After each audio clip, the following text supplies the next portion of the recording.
बेटी अंकिता भंडारी को न्याय दिलाने की मांग को लेकर कांग्रेस का आंदोलन लगातार तेज होता जा रहा है। बुधवार को लक्सर में पूर्व मुख्यमंत्री हरीश रावत और पूर्व सांसद प्रत्याशी वीरेंद्र रावत और जिला अध्यक्ष बालेश्वर सिंह ने सैकड़ों कांग्रेस कार्यकर्ताओं के साथ पदयात्रा निकाली। ये पदयात्रा आर्य समाज मंदिर से शुरू होकर मुख्य बाजार होते हुए शुगर मिल गेट तक पहुंची। पदयात्रा के दौरान आयोजित सभी को संबोधित करते हुए पूर्व सीएम हरीश रावत ने कहा कि भारतीय जनता पार्टी उत्तराखंड की बेटी अंकिता भंडारी को न्याय दिलाने में पूरी तरह अक्षम साबित हुई है। उन्होंने आरोप लगाया कि सरकार इस पूरे प्रकरण में निष्पक्ष जांच कराने से बच रही है, जबकि कांग्रेस शुरू से ही सीबीआई जांच की मांग कर रही है। हरीश रावत ने कहा कि कांग्रेस पार्टी प्रदेश भर में पदयात्राएं निकालकर अंकिता को न्याय दिलाने के लिए आवाज उठा रही है। उन्होंने सवाल उठाया कि आखिर वह वीआईपी कौन था जिसके लिए अंकिता पर विशेष सेवा देने का दबाव बनाया गया। साथ ही उन्होंने ये भी पूछा कि रिजॉर्ट में तोड़फोड़ करने वालों के खिलाफ अब तक कार्रवाई क्यों नहीं की गई। पूर्व सीएम ने कहा कि जब तक अंकिता भंडारी को न्याय नहीं मिलेगा तब तक कांग्रेस चुप नहीं बैठेगी और आंदोलन धरना प्रदर्शन लगातार जारी रहेंगे। उन्होंने दावा किया कि आज पूरा प्रदेश अंकिता के साथ खड़ा है और सच्चाई सामने आनी चाहिए। पदयात्रा के समापन पर कांग्रेस कार्यकर्ताओं ने भाजपा सरकार के खिलाफ जमकर नारेबाजी की और शुगर मिल गेट पर भारतीय जनता पार्टी सरकार का पुतला दहन किया। इस दौरान बड़ी संख्या में कांग्रेस कार्यकर्ता और स्थानीय लोग मौजूद रहे। स्पष्ट हो जाता है कि भाजपा अहंकार में है और ये इनमें भाजपा जो है वो रावण के डीएनए वाली है, क्योंकि रावण का डीएनए ही महिलाओं के प्रति इतनी असम्मानपूर्ण भावना रखता है। एक तरफ अंकिता की हत्या होती है और उसमें भाजपा के लोग संलिप्त होते हैं और हत्या का कारण जिस वीआईपी की हवस है उनको बचाने की कोशिश सारी सरकार करती है। सांतरसा में एक गरीब दलित परिवार की विधवा की बेटी की हत्या होती है।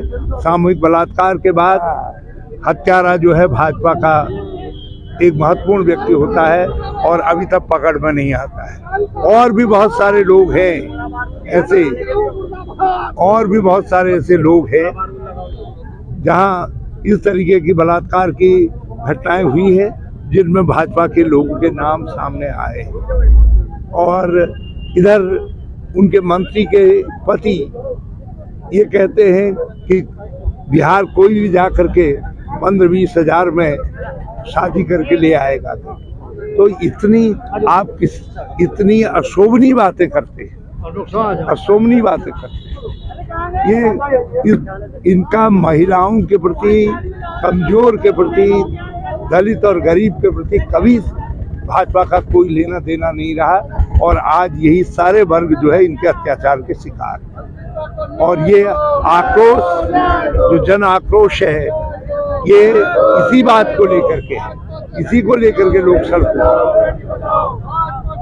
कांग्रेस सदन से लेकर सड़क तक अंकिता भंडारी, सांतरसा की हमारी दलित बेटी, सल्ट की बेटी, लाल कुआं की बेटी, सभी बेटियों को न्याय दिलाने के लिए कांग्रेस सड़क से लेकर सदन तक संघर्ष कर रही है। आज जब अंकिता हत्याकांड हुआ था उस समय अंकिता ने अपने दोस्त को ये बात कही थी कि कोई वीआईपी है जिसकी अतिरिक्त सेवा के लिए उसको बाध्य किया जा रहा है और वो स्वाभिमानी लड़की थी, उसने वो बात नहीं मानी और लिहाजा उसकी हत्या कर दी गई। आज जब भाजपा के ही परिवार से वीआईपी का नाम निकल के आया है तो हम मांग करते हैं, पूरा उत्तराखंड क्या पूरा देश मांग कर रहा है कि उस वीआईपी को सजा मिले, उस वीआईपी को जेल की सलाखों में डालना है। इसके लिए कल मैं देख रहा था कि माननीय मुख्यमंत्री जी प्रेस कॉन्फ्रेंस कर रहे थे, लेकिन प्रेस के हमारे मित्रों का जवाब भी नहीं दे पा रहे थे। उनका कहना है कि वो माँ बेटी उनके जो है माता पिता से बात करेंगे। अरे माता पिता से क्या बात करनी, वो तो न्याय चाह रहे, वो तो शुरू से कह रहे हैं भाई न्याय मिले, संपूर्ण न्याय मिले और पूरा उत्तराखंड ये बात मांग कर रहा है, पूरा देश मांग कर रहा है कि उत्तराखंड की बेटी को, अंकिता भंडारी को न्याय मिले। तो आप क्यों सीबीआई की जांच क्यों नहीं करा रहे हैं? इसका मतलब वीआईपी से यारी, उत्तराखंड से गद्दारी, यही भाजपा कर रही है। जिंदाबाद जिंदाबाद जिंदाबाद। गद्दारी न कांग्रेस बर्दाश्त करेगी, न यहाँ के सामाजिक संगठन बर्दाश्त करेंगे, न उत्तराखंड का जन जन बर्दाश्त करेगा।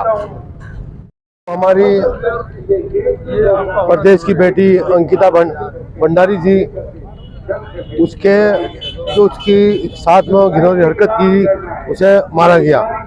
वो आज 2022 का मामला है। अब तक के हम सरकार से मांग बार बार करते आए हैं, विधानसभा में भी हमने क्वेश्चन लगाया कि इसे सीबीआई जांच होनी चाहिए। अब जो उर्मिला, जो पूर्व विधायक भाजपा की पत्नी है, उसने खुल्लम खुल्ला कहा कि कोई वीआईपी था और वीआईपी के लिए उस पर दबाव बना दिया जा रहा है कि आप उसे खुश करो। तो उसमें अब जब खुल के सामने वीआईपी का नाम आ गया तो सरकार ना मालूम कि क्यों हिचकिचा रही है सीबीआई जांच करने। जब सरकार कह रही है बार बार कि नहीं कोई वीआईपी नहीं था, तो हमारी मांग है कि जब पूर्व विधायक की पत्नी बार बार कह रही है तो आप इनमें सीबीआई की जांच कराओ। तो सरकार इसमें आनाकानी कर रही है। आज इसलिए हम आज पूरे कांग्रेस, पूरा उत्तराखंड सड़कों पर है। सब लोग मांग कर रहे हैं कि अपनी बहन बेटी के लिए कि सीबीआई जांच हो और दूध का दूध पानी का पानी हो जाए। अभी जो पूरे उत्तराखंड में क्या देश में बहन अंकिता भंडारी को लेकर के जो एक आग की तरह हवा में फैली हुई बातें हैं, हम चाहती है, कांग्रेस पार्टी चाहती है और नगर कांग्रेस कमेटी ये चाहती है कि इस जो भी ये वीआईपी का नाम जो उजागर हो रहा है, ये कहीं ना कहीं सरकार इसको सार्वजनिक करे। ये गट्टू बट्टू के नाम पे आज मुख्यमंत्री को सामने आकर के इन चीजों को सीबीआई जांच करानी चाहिए। हाई कोर्ट, सुप्रीम कोर्ट के जज की बैठ में पैनल में खड़ा होकर के इसकी जांच करानी चाहिए। अगर ये जब तक ये जांच क्लियर नहीं होगी, जब तक वीआईपी का नाम उजागर नहीं होगा, बहन अंकिता को इंसाफ नहीं मिलेगा, कांग्रेस पार्टी लास्ट टाइम तक इस पर कहीं ना कहीं आंदोलन का रूप लेती रहेगी। पूर्व जिला उपाध्यक्ष रहा हूँ और आज जो अंकिता भंडारी का जो प्रकरण चल रहा है, इसमें हत्यारे भी भाजपा के हैं और वीआईपी भी भाजपा का है और बताने वाले भी भाजपा के हैं। आज जो कांग्रेस के वो पुतले फूंक रहे हैं, खुद वो अपनी भाजपा पार्टी का मट्टी पलीत कर रहे हैं। मैं कहना चाहता हूँ कि ये भाजपा लोग किस बात का पुतला फूंक रहे हैं। धन्यवाद। जय हिंद, जय भारत।